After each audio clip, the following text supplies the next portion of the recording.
Welcome to my channel Bharati's kitchen. আজকে আমি বেগুন দিয়ে একটা রেসিপি বানাবো। আমি বেগুনটাকে এইভাবে কেটে নিয়েছি এবং ধুয়ে পরিষ্কার করে নিয়েছি। প্রথমে আমি লবণ দিয়ে দিচ্ছি, হলুদ দিয়ে দিচ্ছি।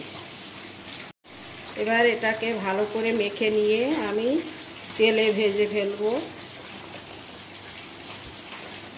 আমি যে মশলাগুলো ব্যবহার করেছি তার মধ্যে গুঁড়ো লঙ্কা, হিং, একটু আদা, কাঁচা লঙ্কা, চিনে বাদাম, চিনি, কিশমিশ আর কাঠবাদাম। একটা মিক্সি নিয়েছি, মিক্সিতে আমি এই চিনি বাদাম দিয়ে দিলাম, কাঠবাদামটা দিয়ে দিলাম। আমি এবার এটাকে মিক্সিতে বেটে ফেলবো। মিক্সিতে আমি এগুলো সব বেটে ফেলেছি। 1 কাপ দই আমি এর মধ্যে দিয়ে দিচ্ছি, একটু হিং দিয়ে দিচ্ছি, আদাটা দিয়ে দিচ্ছি, গুঁড়ো লঙ্কা দিয়ে দিচ্ছি, লবণটা দিয়ে দিচ্ছি, হলুদটা দিয়ে দিলাম। আমি আবার এটাকে পেস্ট করব। পেস্টটা আমার হয়ে গেছে, আমি এবার ঢেলে নিচ্ছি। এটা বসিয়ে দিয়েছি, আমি ওর মধ্যে তেল ছিল, ওই তেলে বেগুনগুলো ভেজে ফেলবো। তেলটা গরম হয়ে গেছে, বেগুনগুলো আমি দিয়ে দিচ্ছি।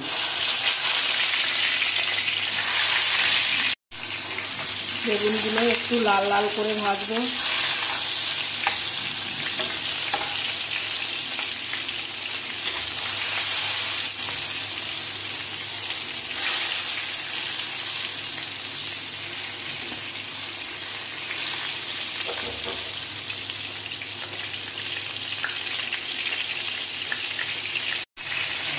লাল লাল করে ভেজে নিচ্ছি বেগুনটা, একটু লাল লাল করে ভাজতে হবে।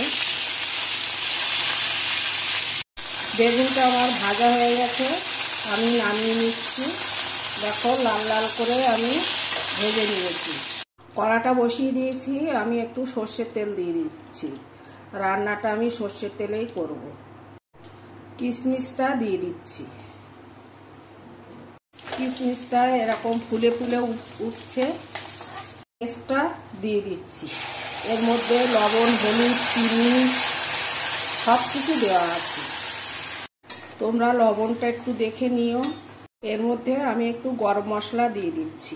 গরম মশলাটা পরে দিলে ওর গন্ধটা আসে, তাই জন্যে আগেই দিয়ে দিলাম। ঝোলটা ফুটে উঠেছে, আমি বেগুনগুলো দিয়ে দিচ্ছি। এই রান্নাটা না খুব সুন্দর লাগে খেতে।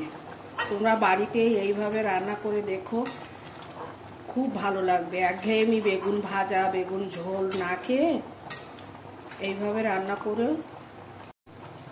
আমার রান্নাটা কমপ্লিট, আমি নামিয়ে নেব। এটা একটা হেলদি খাবার, এতে কোনো অসুবিধা নেই। আমি এবারে নামিয়ে নিচ্ছি। ঝোল এরকমই রাখবো। দেখো আমার এই রান্নাটা একটা নিরামিষ রান্না। যারা নিরামিষ খায় এই ধরনের রান্না করে খেতে পারে, কোনো অসুবিধা নেই। আর যেমন কালার হয়েছে, খেতেও কিন্তু টেস্টি হয়েছে, কারণ চেখে দেখেছি আমি, আর কালারটা খুব সুন্দর এসছে।